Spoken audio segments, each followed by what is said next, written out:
وأنا كمان بدي شارك بالترند، ما حدا أحسن من حدا.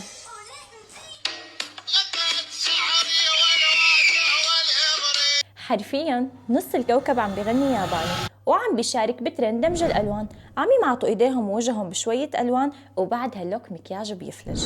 الترند بلش باليابان وانتشر بكل انحاء العالم حتى وصل لاخر قريه عندنا بدرعا. طبعا كتار اللي جربوه بس مو الكل زبطت معه، في ناس نشرت بغض النظر عن النتيجه. اي مو كلنا مثل الفنانات وصانعات المحتوى، عندنا فريق عمل كامل للاضاءه والتصوير والميك اب والمونتاج، ولا كلنا فينا نكب كومة مصاري كل يوم حتى كل ما نزل ترند نجربه. الحلو بالموضوع انه في عالم حطت لمستها الخاصه.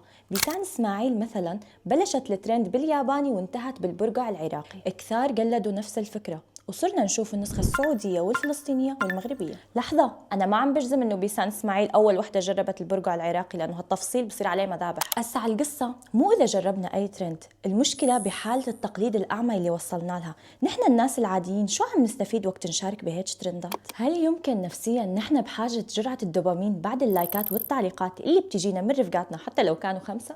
خبرونا شو رأيكم، وعملتوا الترند الياباني؟